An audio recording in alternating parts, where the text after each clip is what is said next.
You've had 3 recruiting cycles now. Do you feel like you've been able to restock this team with the talent you need to win? Yeah, I think the biggest thing is just our numbers to practice. So we have 90 plus kids. I think the last 2 springs we had 60. So, our first spring, thank goodness we had a break because I don't know if our kids could have gone 15 days straight. So, we're running 3 groups. So the ones get reps, the twos get reps, the 3 gets reps. And our reps are always equals, but it used to be ones and then half of the twos because we didn't really have twos, and then the ones are back out on the field. So I think from a training standpoint, you're looking at the numbers allow you to train at a certain level that you need to perform. So we're excited about the numbers, and it's about getting better every day, like we always talk about. So we had a really good Tuesday. Now we're trying to plan on having a really good Thursday. You had Austin Burton going to the transfer portal. What's it like to lose your backup quarterback? I think it's college football, 2020. You played the college football playoffs last year. 75% of the quarterbacks in the playoffs were transfers.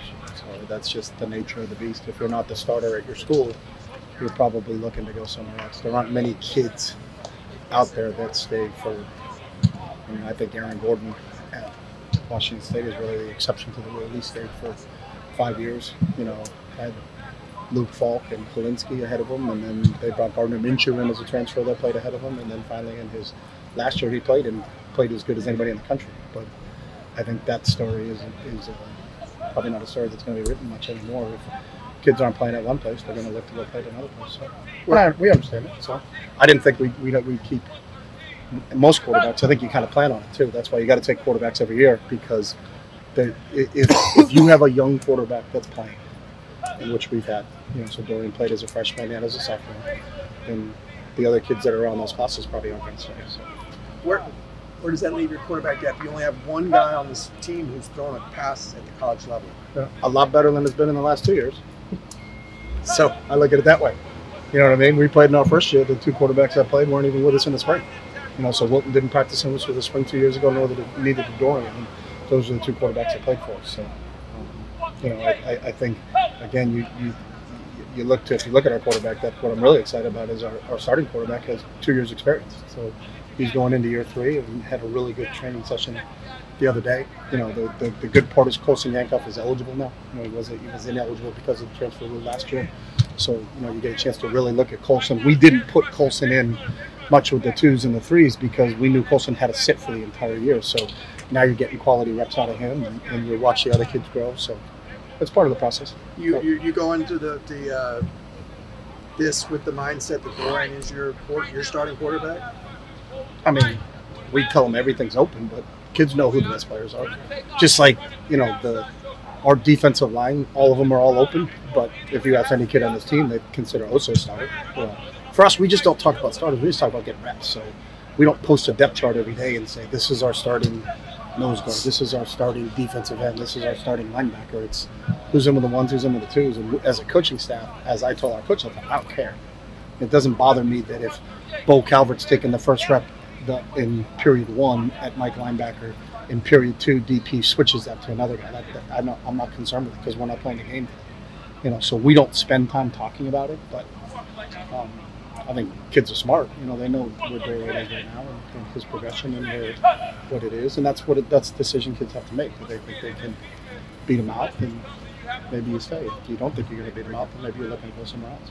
Coach, what was your reaction to Dorian's Snapchat about UCLA? We talked to him about it. I think he was having a bad day, and just you got to make sure that you have some responsibility.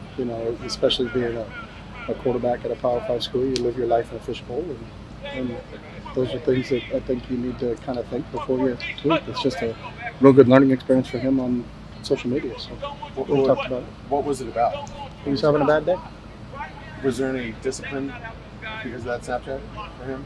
No. What were your initial maybe hopes or expectations for where this program might be heading into year 3? How does that jive? We're on a daily basis. You and Ben should have a great conversation if you don't want to share long-term things. We want to have, that's weird because Ben tries to be collaborative, but then doesn't live it, Ben? That's interesting. You talking about his clothing or? No. We already know that he's got sponsors. We're working on that for you too. I know, I like it. I love it. Big love it. You're not a big picture guy like it says on Ben's shirt. I am when it comes to the movies. I love pictures. But for us, we're about the process. We're about getting better on a daily basis. Can we put together and start to string together consecutive days of being really, really good? I think if you spend too much time looking at the big picture, you don't take care of the details. And this game is about details, and that's what we're really working on a daily basis, is getting our kids to understand that. And I think in this generation too, with kids, if the farther they look down the road, the harder it is for them. It's about what happens down the road for us is because of the base and the foundation that we put together. So if you use the analogy of building a house, you build the foundation first and you continue to build. And then after you get the foundation built, then you put the first floor together. But you're not thinking about what the rooftop deck looks like, because if you look about the rooftop deck, your house is going to crumble. So, we're looking at, let's have a really good Thursday. That's kind of where we are right now. Coach, is Elijah Wade still with the program? Elijah Wade is not with us. Is David Creevy? Creevy's here. Okay. He was here. He has a class, so I think he leaves early. Same with Michael Martinez? I thought he left. Mike's sick. Mike didn't leave early. Mike was just sick. But Mike's here. But Preebs on Tuesdays and Thursdays has a class, and so he's here for maybe the first hour-ish. I don't know exactly what time he leaves, but it's so he can get to his class. You made the What have you decision. seen from these new guys? You have 5 high schoolers come in this winter term. What have you seen from them? I was impressed really with all of them just for day one. Usually, and I've been in this for a little bit, you can see the kids stick out because they're not sure where to go. So the whistle blows and the receivers are running down there, and then there's a receiver running over to the D-line girl going. But Logan did a really nice job of picking things up. I think he loves football, so I think it was important for him from a study standpoint to make sure that he was locked in and dialed into everything and did a great job. And then the defensive guys, Che and Miles at outside linebacker, Kenny's playing inside linebacker right now. I thought all those kids, showed up a little bit on tape, and you just kind of go, oh, okay, that's interesting. Good to see that. And I think they make typical mistakes that most kids make on day one, but they did not stand out because they weren't sure about what they were doing or where they were going. So the 5 of them plus the 2 JC kids, Mitchell and Caleb, did all 7 of them. Heads up. Good save. All 7 of them, I think our coaching staff was pleased with them in day one. So. You mentioned the realities of just college football in 2020 with regards to quarterbacks transferring. The ease with which players could transfer these days in general. Just how difficult has that been in terms of building consistency with a program? I think it's part of, if you want to go non-big picture, we don't have anything to say with it, so I don't think you should complain about any difficulties. That's the rule. So how do you deal with it? You have to spend a little bit more time on your roster management, but that's the nature of the game. You can sit there and lament all you want. I don't like this rule and I think it's wrong, but the rule's in place. So once the rule's in place, I think you need to move on to how do you manage that situation. There's going to be more transfers in 2020. I guarantee there'll be more transfers in 2021. So when I hear guys complain about the rule, that's not getting you. You know what I mean? So part of that process is you got to plan. You got to know where you are from a roster management standpoint. You have a certain number of players that you could have on scholarships. You have certain numbers of players that you can take on a yearly basis, and there's going to be times where your numbers and we've been there we'll go into year 3 where we're still not at 85 scholarships just because the nature of the game. Maybe they change that rule, maybe they don't change. But if they don't change the rule, you just can't sit there and complain about it. You just have to make do. I think we've done a really good job with our walk-on program, because you're going to be forced to play some more walk-ons if you lose scholarship players and you're not allowed to replace them. And what I mean by not allowed to replace them is you have 85 full scholarships, but you can only take 25 kids a year. So if you taking 25 kids gets you to 70, you're 15 kids short. So you got to do a good job in your walk-on program instead of just complaining about it. So I think that's the reality and the nature of what we're dealing with, and I don't look at it as hard. That's just what you have to do. All right. So your defense in 2 years: 102 nationally first year, 112 second year. What made you want to retain Coach Azenau as your defensive coordinator? I've known Jerry for a long time, and I think his number one as a mentor and a role model. I think he's tremendous. I think he's an excellent teacher. He's coached football at all levels and has been very successful. So I don't think a snapshot of one season means anything. Again, living just in the current moment. This isn't a finite plan. This is an infinite plan. And You know, it's about you want to sustain long-term success. A lot of it is to there's a lot of continuity to that. I think when you change everything and just throw out everything, and then you have to learn a whole new system. Well, then we need a year or two to learn the whole new system, and then once we do that, then we're on that ongoing cycle of it just changes and changes. And I think he's a hell of a football coach. He only got a 1-year contract. Is that a reflection of No, where I think we have a couple guys on 1-year contracts. all the guys Jason who are up Kafusi's for- on a 1-year Well, that's contract. because he. Frank Wintrich wasn't is expiring, Frank though. Wintrich is now on a 1-year contract. Well, but So that's. That's what he He just started a 2-year deal, and Yep. he's on one. He's got 1 year left. and the guys who Frank just re-upped on a 1-year deal. but all the other assistants who were expiring got Yeah, 2-year deals. I look at everybody as an individual. We're not a socialist, so we don't group things together. And I sit down with everybody and talk to them about what their plans are and where we're headed and how that all works. So that's So why was his a 1 year? because that was the discussion that the three of us had. Did you have discussions? I know you had discussions with Dan Guerrero about your staff after the season. What I did not have any discussions with Dan about my staff after the season. So he didn't talk. My to you direct about report the is Josh Ripples. Okay, So I so talked to you didn't Josh. talk to the athletic I director. talked to Josh, Okay, so that's my direct report. you didn't talk to Dan Guerrero about the football program after the season last year. I talked with Josh. Okay.